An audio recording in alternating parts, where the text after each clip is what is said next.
এ যুবক ভাইয়েরা রে আমার, ভালো করে শুনে নাও বাবা, আল্লাহর কোরআনটাকে সিনার মধ্যে ঢুকাইবা। মাহে রমজান পাওয়ার পর সর্বপ্রথম কাজ হলো বেশি বেশি বেশি বেশি আল্লাহর কোরআন পড়বা। এই মাসটারে আল্লাহ 3টা ভাগে বিভক্ত করে দিয়েছেন। এ যুবক ভাই, প্রথম দশকের মধ্যে বেশি বেশি পড়বা আল্লাহুম্মা রহম ফাআনতা খায়রুর রাহিমিন, আল্লাহুম্মা রহম ফাআনতা খায়রুর রাহিমিন। এই আমল দিয়া যাচ্ছি বাবা, ভালো করে শুনো, বেশি বেশি পড়বা ইয়া আরহামার রাহিমিন। পড়েন ইয়া আরহামার রাহিমিন। প্রথম 10 দিনের মধ্যে শুধু পড়বেন ইয়া আরহামার রাহিমিন, আল্লাহুম্মা রহম ফাআনতা খায়রুর রাহিমিন, আল্লাহুম্মা রহম ফাআনতা খায়রুর রাহিমিন, ইয়া আরহামার রাহিমিন। আর যদি পারেন ইস্তিগফার করবেন, আস্তাগফিরুল্লাহ আস্তাগফিরুল্লাহ আস্তাগফিরুল্লাহ। বেশি বেশি আমলটা করবেন। নাম্বার 2, যখন মাগফিরাতের 10 দিন শুরু হয় তখন পড়বেন আল্লাহুম্মা গফির ফাআনতা খায়রুল গাফিরিন, আল্লাহুম্মা গফির ফাআনতা খায়রুল গাফিরিন। যখন শেষের দশক শুরু হয়ে যাবে তখন পড়বেন আল্লাহুম্মা আজরিনা মিনান নার, আল্লাহুম্মা আজরিনা মিনান নার, আল্লাহুম্মা আজরিনি মিনান নার। আর বেশি বেশি এই 3টা আমল 3 দশকে করবেন। আর বেশি বেশি ইস্তিগফারের আমল করবেন। নাম্বার 3, বেশি বেশি আল্লাহর কোরআন তেলাওয়াত করবেন। আমার যুবক ভাইয়েরা, যারা কোরআন শরীফ তেলাওয়াত করতে পারেন নাই, 11টা সূরা যারা পারেন, সূরা ফাতিহা থেকে সূরা নাস পর্যন্ত শুধু তেলাওয়াত করবেন, তেলাওয়াত। ও আমার ভাইয়েরা, এই রমজান মাসে মসজিদে খতমে তারাবিহ হয়, ভালো করে শুনবেন। খতমে তারাবির আয়োজন মসজিদে করবেন, বরং 5G গতিতে 4G গতিতে তারাবি পড়াইলে তারাবি হবে না। অথচ আপনাদের মধ্যে একটা ভুল প্রথা চালু হয়েছে, যেই মসজিদের তারাবি তাড়াতাড়ি হয় ওই মসজিদের ইমাম সাহেবকে থ্যাংক ইউ জানান। বরং না না না, আজ থেকে তওবা করে এই কথা সিদ্ধান্ত নিয়ে স্লোগান দিবেন, যেই মসজিদের ইমাম সাহেব আস্তে আস্তে তারাবি পড়াবে ওই ইমাম সাহেবকে আপনারা ধন্যবাদ জানাবেন, থ্যাংক ইউ জানাবেন। জোরে কোন ঠিক কিনা? এ বাবা শুনে নাও, তাড়াহুড়ার নামাজ আল্লাহর কাছে কবুল হয় না রে বাবা, তাড়াহুড়ার সিজদা আল্লাহর কাছে কবুল হয় না। একজন সাহাবী মায়ার নবীর পাশে দাঁড়ায়া দাঁড়ায়া নামাজ পড়ে। আল্লাহর পয়গম্বর নামাজ শেষ করিয়া ওই গ্রাম্য সাহাবীর দিকে তাকিয়ে আছেন। ওই সাহাবী যখন নামাজ শেষ করলেন, মায়ার নবী ডাক দেন, তাআল ইজলিস আনতা সল্লি, তুমি কি নামাজ পড়েছো? ওই সাহাবী ডাক দেয়া কই, নাম ইয়া রাসূলুল্লাহ, আমি নামাজ পড়েছি। আল্লাহর পয়গম্বর ডাক দেয়া কই, কুম দাঁড়াও, সল্লি মাররাতাইন, আবার দ্বিতীয়বার নামাজ পড়ো, নামাজ হয় নাই। এ সাহাবী দাঁড়াও, নামাজ হয় নাই। এই সাহাবীকে আল্লাহর রাসূল আবার দাঁড়া করাইলেন, আবার দাঁড়া করাইয়া বলে আবার নামাজ পড়ো। আল্লাহর রাসূল তাকিয়ে আছেন, সাহাবী নামাজ পড়তেছেন। নামাজ শেষ হওয়ার পর আল্লাহর পয়গম্বর ডাক দেয়া কয়, আনতা সল্লি, তুমি কি নামাজ পড়েছো? ওই সাহাবী ডাক দেয়া কয়, নাম ইয়া রাসূলুল্লাহ। আল্লাহর পয়গম্বর ডাক দেয়া কয়, ও সাহাবী আবার দাঁড়াও, নামাজ হয় নাই। এ সাহাবী আবার দাঁড়াও। এই সাহাবীকে আল্লাহর পয়গম্বর আবার দাঁড়া করাইয়া দিলেন। এইভাবে 3বার নামাজ পড়াইলেন। ওই সাহাবী নামাজ শেষ হওয়ার পরে মায়ার নবীকে প্রশ্ন করে, ইয়া রাসূলুল্লাহ, ইয়া হাবিবাল্লাহ, ওগো আল্লাহর পয়গম্বর, আমাকে কেন বারবার দৌড়াইয়া আপনি নামাজ পড়াইছেন? আল্লাহর পয়গম্বর ডাক দেয়া কয়, রে সাহাবী, তুমি নামাজ পড়েছো ঠিক, তবে তোমার নামাজ নামাজের মতো হয় নাই, তোমার সেজদা সেজদার মতো হয় নাই, তোমার রুকু রুকুর মতো হয় নাই, তোমার নামাজের মধ্যে তাআদিলে আরকান হয় নাই। এ পাবলিক ফাংশন ভালো করে শুনে নেবেন, তাআদিলে আরকান হলো ওয়াজিব। ওয়াজিব যেই নামাজের মধ্যে ওয়াজিব ছুটে যায় ওই নামাজ হয় না, ওই নামাজ আবার দৌড়াইয়া পড়তে হয়। তাআদিলে আরকান কি চিজ হে, তাআদিলে আরকান কি জিনিস এটাও ভালো করে জানেন না। তাহলে ভালো করে শুনেন, 2টা সেজদা দিলেন, 2 সেজদার মাঝখানে সুন্দর হইয়া স্থির হইয়া বসতে হবে। কমপক্ষে 3 তাসবিহ পরিমাণ আপনাকে সুন্দর করে দৃষ্টিভাবে বসতে হবে। এরপরে আরেকটা সেজদা দিবেন। অথচ এমন ভাবে আমরা সেজদা দেই মনে হয় মুরগি জমিন থেকে আদার খাই যেমনি, এই গতিতে আমরা সেজদা দেই। না রে বাবা, না না না, এই সেজদা আল্লাহর কাছে কবুল হবে না। এই জন্য যুবক ভাইয়েরা, তারাবির নামাজ পড়ো, তিলাওয়াতুল কোরআন শুনবা, হাই হাই হাই হাই আফসোস, মাঝে মধ্যে সূরা ফাতিহা ইমাম সাহেব পড়ে, মুসল্লি কিচ্ছু বুঝে না, মাঝখানে কিছু পড়ে নাই, এরপর নামাজের পর সালাম ফিরানোর পরে ওরে খোদা মুসল্লিরা যে খুশিটা না হয়, চা খাওয়াইতেছে হুজুর রে, কি খাইবেন হুজুর খান, আপনি মোটামুটি 15 মিনিটে নামাজ শেষ করে দিচ্ছে। মাশাআল্লাহ, আঙ্গ হুজুর খুব সেটা, হুজুর চিন্তা করছে যে পাবলিক ফাংশন লইয়া চলতেছি তো, ওরা যা চাই সেইভাবে চলতে হবে আমার, চিন্তা করছেন। এ ভাই না না না, আল্লাহ কয় ওয়ারাতিল কুরআন তারতিলা, ওরে বান্দা যখন তুমি তেলাওয়াত করবা তার তিলের সাথে পড়ো, ও বান্দা তুমি যখন তেলাওয়াত করবা, ও বান্দা তুমি হদরের সাথে পড়ো। তাড়াহুড়া কইরা কোরআন তেলাওয়াত করলে আমি আল্লাহর কাছে কবুল হবে না, কারণ কোরআন তেলাওয়াত করে যেমন সওয়াব হয়, কোরআন তেলাওয়াত করিয়া আবার গুনাহ হয়। জোরে কোন ঠিক কিনা? এ যুবক পায়ে হাত ধরে বলছি রে ভাই, কোরআন তেলাওয়াত করতে শিখে নাই, ওই ইমাম সাহেবের পেছনে দাঁড়াও, খতমে তারাবির ব্যবস্থা আয়োজন মসজিদ কমিটি নিয়ে নিবে, এই মসজিদ কমিটি খতমে তারাবির আয়োজন করিয়া তাড়াহুড়া করা যাবে না রে বাবা, একটু কষ্ট করিয়াও হলো আস্তে আস্তে ধীর স্থির গতিতে নামাজটা চালাও। এ মুমিন, সাহাবায়ে কেরাম 2 রাকাত নামাজের মধ্যে কোরআন খতম করে দিয়েছে, আল্লাহর পয়গম্বর 2 রাকাত নামাজের মধ্যে কোরআন খতম করে দিয়েছেন রে বাবা। কি পরিমাণ ধৈর্য, কি পরিমাণ ধৈর্য নিয়ে তারা নামাজ পড়তেন, একটা সেজদা দিতেন, মায়ার নবী যখন সেজদায় চলে যাইতেন মনে হয় দুনিয়াতে মায়ার নবী আর নাই নাই নাই। আম্মা জান আয়েশা সিদ্দিকা ডাক দিয়া কয়, ও দুনিয়ার মানুষ, আমার নবী যখন সেজদা দিত, প্রথম সেজদা দেওয়ার পর আমি চিন্তায় পড়ে যাইতাম, হায় হায় আমার নবী নাকি শেষ। ওরে উম্মত, এমন ভাবে মায়ের নবী সেজদা দিতেন, অথচ আমাদের 2 মিনিটের মধ্যে 8 রাকাত 4 রাকাত নামাজ শেষ হয়ে যাবে বাবা। এই পর্যন্ত যদি 60 বছর সেজদা দেই, আল্লাহর কসম একটা সেজদাও কবুল হবে না। এই জন্য বলতে চাই যুবক ভাই, ও পর্দানিশী মা, এই রমজান মাস পাওয়ার পর তোমার করণীয় কি? ও মা গো মা, তোমার বর্জনীয় কি? করণীয় হলো আমি 3টা পয়েন্ট বলে দিলাম। 1 নম্বর, এই রমজান মাসের প্রথম দশকে তুমি রহমতের দোয়া করবা। 2 নম্বর, মাগফিরাতের দোয়া করবা। 3 নম্বর, নাজাতের দোয়া করবা। 4 নম্বর, বেশি বেশি ইস্তেগফার করবেন আম্মা জান। 5 নম্বর, আল্লাহর কোরআন বেশি বেশি তেলাওয়াত করবেন, সময় পাইলে আল্লাহর কোরআন তেলাওয়াত করেন। 6 নম্বর, বেশি বেশি দান সদকা করবেন, কারণ এই রমজান মাস দান করার মাস। হে মুমিন শুনে নেন, সর্বশেষ বয়ান করে দোয়া করে দিব, ভালো করে শুনে নেবেন। এই রমজান মাসে কিছু আল্লাহর বান্দা বান্দি আছে সেহরি খাইতে পারে না, অথচ ঘরে যথেষ্ট পরিমাণ খানা নাই, ইফতার করতে পারে না, বড় গরিব বড় দুঃখী পরিবার, অথচ পানি দিয়া ইফতার, মুড়িও নাই, বুটও নাই, এত কষ্ট করে তারা রোজা রেখে ইফতার করে রে বাবা। অথচ আজকে আমরা টাকাওয়ালারা কত আইটেমের ইফতার করে, কত আইটেম দিয়ে ইফতার সাজাই। বহু টাকাওয়ালা আছে, এমনও টাকাওয়ালা আছে ইফতার করার পর অর্ধেক খাবার অবশিষ্ট হয়ে যায়, যেই খাবারটা ফেলে দিতে হয়। অথচ আমার ডানে বামে কত আল্লাহর বান্দা বান্দি ঠিক মতো ইফতার করতে পারে না, সাহারি খাইতে পারে না, ওদের খোঁজ খবর কেন নেওয়া হয় না? এ টাকাওয়ালা ভাই, তোমার টাকার ভেতরে গরিবের হক, তোমার টাকার ভেতরে গরিবের রিজিক। আল্লাহ ও টাকাওয়ালা ভাই তোমার টাকা দিয়া পরীক্ষা করতেছে, আসলে তুমি গরিবের রিজিকটা বন্টন করে দাও কিনা। এই জন্য আমি বিনীত অনুরোধ রাখলাম, ও টাকাওয়ালা ভাই একটু হিসাব নিকাশ করে তাকাইয়া দেখবেন, বহু এতিম আছে, বহু এতিমখানা মাদ্রাসা, কোরআনের পাখিরাও ঠিক মতো ইফতার করতে পারে না।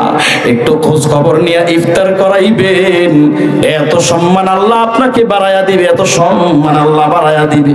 কোন বান্দা একজন রোজাদারকে যদি সামান্য 1 ডোক পানি দিয়েও ইফতার করাইতে পারে, মায়ার নবী বলেন এই জমিনের মধ্যে আল্লাহর মাখলুকাতের মধ্যে একটা মাখলুকের নাম হলো কাক। এই কাক জন্মের পর থেকে মরণ পর্যন্ত শুধু যদি পাখা দিয়া উঠতে থাকে আর প্রতিপদ সামনের দিকে আগাইতে থাকে, বলে আগাইতে আগাইতে মরণ পর্যন্ত যতটুকু যাবে, একজন ইফতার করনে ওয়ালা বান্দাকে যদি ইফতার করাইতে পারো, আর ওই বান্দা যদি তৃপ্তি পাইয়া যদি বলে আলহামদুলিল্লাহ, ওই বান্দার আমল নামায় এই পরিমাণ, যে কাকটা দৌড়াইয়া যে পরিমাণ গেছে, এই পরিমাণ দূরত্ব আল্লাহ ওর থেকে জাহান্নাম এই পরিমাণ দূরত্ব করে দিবে। এ মুমিন বাবা, এই জন্য ইফতার করা, অন্যের জন্য একটা খেজুর দিয়া হলো ইফতার করাবেন, এত টাকা পয়সার হিসাব করবেন না রে বাবা। এই রমজান মাসে 1 টাকা দান করবেন, 70 টাকার সওয়াব পেয়ে যাবেন। একটা নফল ইবাদত করবেন, 70টা নফল ইবাদতের সওয়াব পাওয়া যাইবেন। এই মাসের একটা নফল ইবাদত অন্য মাসের একটা ফরজের সমতুল্য আল্লাহ করে দিয়েছে। এই মাসে একটা ফরজ ইবাদত করবেন, 70টা ফরজ ইবাদতের সওয়াব আল্লাহ দিয়ে দিবে। রে মুমিন বাবা, এই জন্য বাবা ইফতার করার জন্য একে অন্যের প্রতি চেষ্টা করবেন। একটু যাইয়া যাইয়া দেখবেন ঘরে সেহারি খাওয়ার জন্য চাল আছে কিনা, ডাল আছে কিনা। 1 বস্তা চাল দিয়া দেন, 10 কেজি ডাল দিয়া দেন, কিছু শরবতের আঞ্জাম দিয়া দেন, বাস ইফতারি হয়ে গেল, সাহারিও হয়ে গেল। ওই বান্দার রোজা রেখে যেই পরিমাণ সওয়াব কামাইবে, আল্লাহ না করুন তুমি রোজা রাখার পর তোমার রোজা যদি আল্লাহর কাছে কবুল নাও হয়, ওই বান্দাকে সহযোগিতা করার পর ওই বান্দা যত আমল করেছে সব আমলের সওয়াব আল্লাহ আমাদেরকে দিয়া দিবে। এ মুমিন, একজন গরিব পরিবার ইফতার করতে পারে না, বড় লোকের দরবারে যাইয়া ডাক দেয়া কয়, ও বড় লোক, আমার ঘরে ইফতার নাই, সেহরি নাই, বাচ্চাগুলো কান্না করে। ধনীওয়ালা টাকার মায়া এমন ভাবে পড়ে গেল, ধনী বান্দা ডাক দেয়া কয়, আরো দরওয়াজায় যাও, হবে না। এই আল্লাহর বান্দি ইফতারের সময় হয়ে গেছে, চোখের পানি ফালাইয়া কান্না করতেছে। একজন বিধর্মী, একজন হিন্দু বান্দা ডাক দেয়া কয়, ও মা, তুমি কেন কান্না করো? ডাক দেয়া কয়, আমার ঘরের মধ্যে বাচ্চাগুলো ইফতার করার জন্য কিচ্ছু নাই, তোমাকে বলে আমার কোনো লাভ নাই। হিন্দু ডাক দেয়া কয়, মা, তুমি আমাকে বলো, লাভ হলেও হতে পারে। এবার যখন খুলে স্বপ্নের কথাটা বললো, ব্যাখ্যাটা বলে দিল। হিন্দু বান্দা ডাক দেয়া কয়, ও আল্লাহর বান্দি, শুনে নেন, শুনে নেন, আপনি শুনে নেন, আপনার কি পরিমাণ লাগবে সব আমি দিয়া দিলাম। এই আল্লাহর বান্দি অসহায় ঘরের মধ্যে এসে ইফতার করার পর আল্লাহর কাছে হাত উঠাইয়া দোয়া করে, আল্লাহ, আমার মুসলমান ধনীর দরবারে গেলাম, দেই নাই, আমাকে ফিরাইয়া দিছে। একজন বিধর্মী ভাইয়া আমার উপর সহযোগিতা করেছে। ওরে আল্লাহ, তুমি কি না করতে পারো, সব করতে পারো। এই বিধর্মীকে তুমি মুসলমান বানাইয়া দিও। এই দোয়াটা ওই রোজাদার বান্দি যখন করে ফেললো, রাত্রে যখন ঘড়ির কাঁটা 3টা বেজে গেল, সব ঘুমাইয়া গেছে। ঘুমানোর পর ওই যে বড় লোক বান্দা কিছু দেয় নেই, স্বপ্নের মধ্যে দেখতেছে কিয়ামতের ময়দান কায়েম হয়ে গেল। সব বান্দা পানির জন্য দৌড়ায়, সব বান্দা দৌড়াইতেছে, জিহ্বা টানা পিস্তল পর্যন্ত বের হয়ে গেছে, নাই কোনো পানি, নাই কোনো পানি নাই। মানুষগুলোর পানির পিপাসায় দৌড়ায়। সামনে যাইতে যাইতে দেখে বিশাল বড় একটা ঘর, ওই ঘরের মধ্যে আবার পানি দেওয়ার ব্যবস্থা। এত সুন্দর ঘর, ওই ঘরের সামনে একজন দারোয়ান দাঁড়ায় রয়েছে। এই বড় লোক বান্দা ওই ঘরের দরওয়াজার সামনে যাইয়া কো, ভাই, আমাকে ভিতরে ঢুকাইয়া কি এক ডোক পানি দিবা? দারোয়ান ডাক দেয়া কয়, বান্দা, এই ঘরে ঢোকার অনুমতি হলো ওই বান্দা, যেই বান্দা একজন গরিবের জন্য ইফতারের ব্যবস্থা করেছে। একজন গরিবের জন্য ইফতারের ব্যবস্থা যেই বান্দা করেছে, ওই বান্দার জন্য আজকে অনুমতি হলো এই ঘরে ঢোকার জন্য। এই স্বপ্ন দেখার পর ওই বান্দার ঘুমটা হারাম হয়ে গেল। ওই বান্দা সকালবেলা দৌড়াইয়া আল্লাহর বান্দির ঘরে চলে আসছে। ও আম্মা জান, ও মা, কি পরিমাণ ইফতার লাগবে, সাহারির টাকা লাগবে বলো। ওই মহিলা ডাক দেয়া কয়, ও বড় লোক ভাই, তুমি তোমার দরবার থেকে ফিরাইয়া দিছো। একজন বিধর্মী বান্দা সব আমার ব্যবস্থা করে দিয়েছে। এবার বড় লোক বান্দা ডাক দেয়া কয়, ও আম্মা জান, না মনে কিছু নিবেন না, কি পরিমাণ টাকা সে দিছে সব টাকা আপনি ফিরাইয়া দেন, আমি আপনাকে টাকা দিয়ে দিতেছি, টাকাগুলো ফিরাইয়া দেন।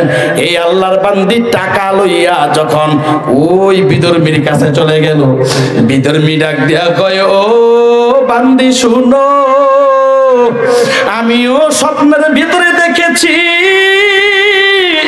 এমন একটা ঘর আমি দেখেছি, এই মুহূর্তে আমি আর বিধর্মী নাই, আমিও মুসলমান হয়ে গেলাম। জোরে কও আল্লাহু আকবার। এ মা, আমিও মুসলমান হয়ে গেছি, এই টাকা আর ফিরাইয়া নিব না, আমি মুসলমান হইয়া আমি ওই ঘরের আশা আছি, আমি আরো বেশি বেশি দান করব।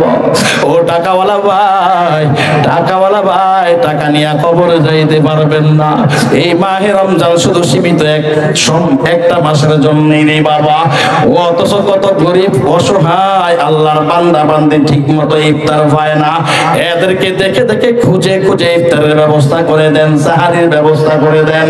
এই আল্লাহর গোলাম শুনে নেন, ও বাংলা বাজারের যুবক ভাইরা রে আমার, এই মাহে রমজানটা কাজে লাগাইবেন, কাজে লাগাইবেন, জীবন ধন্য হয়ে যাবে। আল্লাহর কোরআনটারে বেশি বেশি পড়িয়া জীবনটাকে ধন্য করবেন। মাহে রমজানের রোজাটা রেখে ওরে বান্দা রোজা রাখবেন। রোজা শুধু মুখের রোজা না, পেটের রোজা না, রোজা চোখের রোজা, কানের রোজা, হাতের রোজা, পায়ের রোজা, সব রোজা আছে রে বাবা।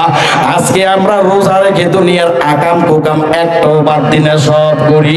আল্লাহর কসম, এই রোজা রেখে কোনো ফায়দা হবে না।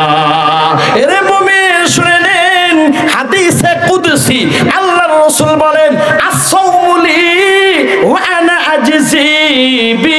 আল্লাহর পয়গম্বর বলেন, রোজা তার বান্দার ব্যাপারে আবার আল্লাহ ঘোষণা করে দিলেন। আল্লাহ কয়, রোজা হলো আমার জন্য, যেই বান্দা রোজা রাখলো ওই বান্দা কেমন জানি আমার হয়ে গেল। কিয়ামতের ময়দানে আল্লাহ পাক ফেরেশতাদেরকে বলবেন, ও ফেরেশতার দল, যাও যাও যাও, বান্দার পুরস্কারগুলো দিয়ে দাও। যারা নামাজ পড়ছে নামাজের পুরস্কার দিয়ে দাও, যারা যাকাত দিয়েছে যাকাতের পুরস্কার দিয়ে দাও, যারা হজ করেছে হজের পুরস্কার দিয়ে দাও, এ যারা নফল ইবাদত করেছে নফল ইবাদতের পুরস্কার দাও।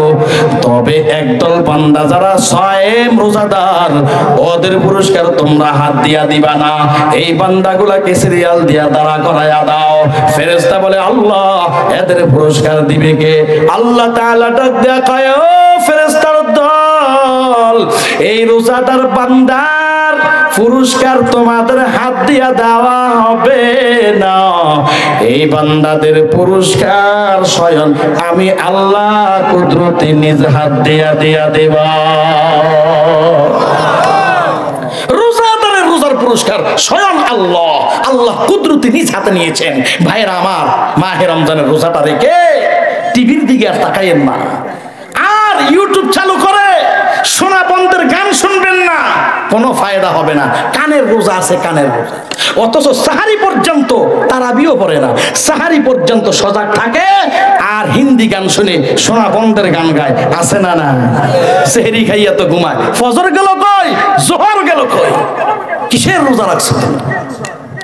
অতএব হাতের রোজা রাখো হে মুমিন, রোজা রাখিয়া এই হাত দিয়ে অবৈধ কাজ করবা না। হাত দিয়া কোনো গুনাহের কাজ করা যাবে না রে বাবা। হাতের মাধ্যমে কোনো গুনাহের কাজ করা যাবে না, অন্যের উপর জুলুম করা যাবে না, এই জবান দিয়া কোনো গীবত শাকায়াত করা যাবে না, এই জবান দিয়া কোনো অশালীন ভাষায় কথা বলা যাবে না, এই জবান দিয়া কোনো অন্যকে গালি দেওয়া যাবে না, এই জবান দিয়া অন্যের নিন্দা বয়ান করা যাবে না। তাহলে মুখের রোজা ভেঙ্গে চুরমার হয়ে যাবে। অন্তরের রোজা আছে, অন্তরের রোজা। এই অন্তরের রোজার হলো এই অন্তর দিয়া শুধু আল্লাহর গুণগান গাইবা, এই অন্তর দিয়া আল্লাহর কুদরতের ফিকির করবা, নেকের কাজের ফিকির করবা, কান দিয়া শুধু আল্লাহর কালামের তেলাওয়াত শুনবা, চক্ষু দিয়া বেগানার দিকে নজর করা যাবে না, ল্যাংটা কোনো ছবির দিকে তাকানো যাবে না, কোনো নেকের ছবি চাওয়া যাবে না, বরং এই আল্লাহর দেওয়া চক্ষু দিয়া, চক্ষুর যেই তো রোজা আছে, এই চক্ষু দিয়া শুধু আল্লাহর কালামটারে দেখবা, আল্লাহর কুদরতি নিদর্শনগুলো দেখবা। এ মুমিন, কানের হেফাজত, চোখের হেফাজত, বেরেনের হেফাজত, পায়ের হেফাজত, হাতের হেফাজত। ওর মুমিন যদি করতে পারো তাহলে রমজানের রোজা আল্লাহর কাছে কবুল হয়ে যাবে। এই রোজা দিয়া মহান মালিককে পাওয়া যাবে রে বাবা। রোজা যদি রোজার মতো হয় আর আমল যদি আমলের মতো হয়, 1 বছরের রোজা দিয়া তুমি টাটকা জান্নাতের মেহমান হয়ে যাইবা। এতটুকু কথাই বুঝাইতে চাচ্ছি, সফল হবে আজ থেকে যদি তওবা করতে পারেন। আল্লাহ, জীবনে বহু রমজান কাটাইছি, তবে এই রমজানটা অন্যভাবে কাটাবো। ও আল্লাহ, তারাবি ছাড়বো না, একদিন খতমে তারাবি শুনবো, নামাজের মধ্যে দাঁড়ায়া দাঁড়ায়া তিলাওয়াতুল কোরআন শুনবো।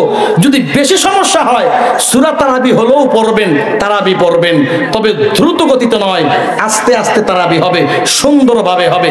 সাহারি খাবেন, ইফতার করবেন যথার্থ সময়, তবে হালাল রিজিক দিয়া ইফতার করবেন, নিজেও খাবেন, অন্যকেও খাওয়াবেন। পারা যাবে তো ইনশাআল্লাহ।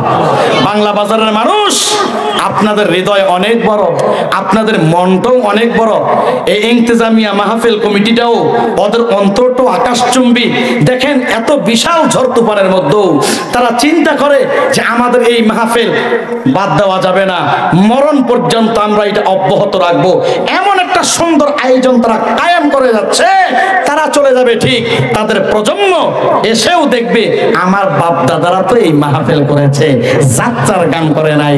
আমার বাপ দাদারা কোরআনের মাহফিল করেছে, হ্যাঁ, বক্স চালাই নাই। আমার বাপ দাদারা গুনার আড্ডা বানাই নাই।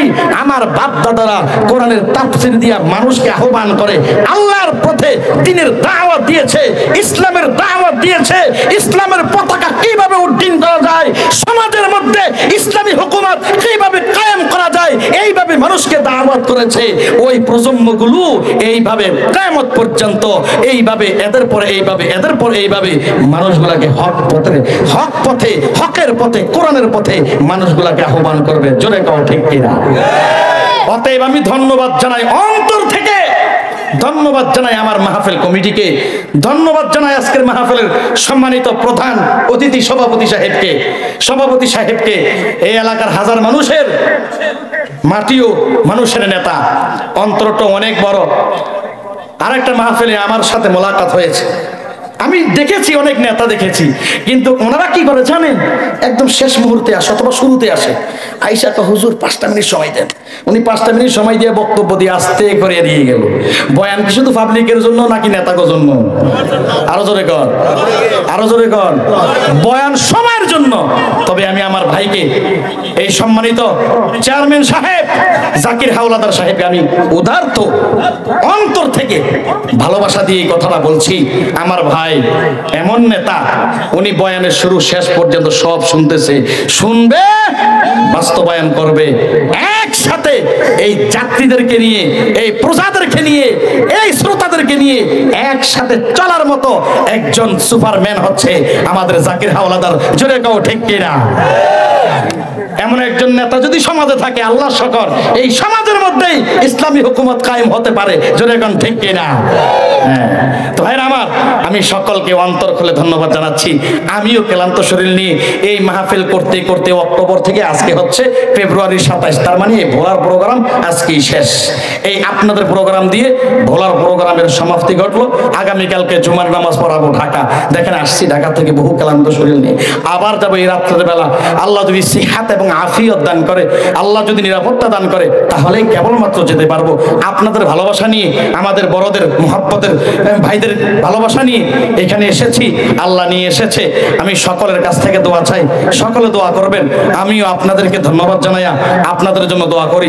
যতগুলো আলোচনা হয়েছে, আল্লাহ পাক যেন আমাদের সকলের আলোচনাটুকু কবুল আর মঞ্জুর করুন। এই সকলে বলুন আমিন। আলাইহা ইমামুল মুসলিমিন আবু হানিফা লাকাদ জানাল বিলাদ ওয়া মান আলাইহা ইমামুল মুসলিমিন আবু হানিফা বুদ্ধি ইমামে বাসফা আসে রাজে উম্মতানে মুস্তফা।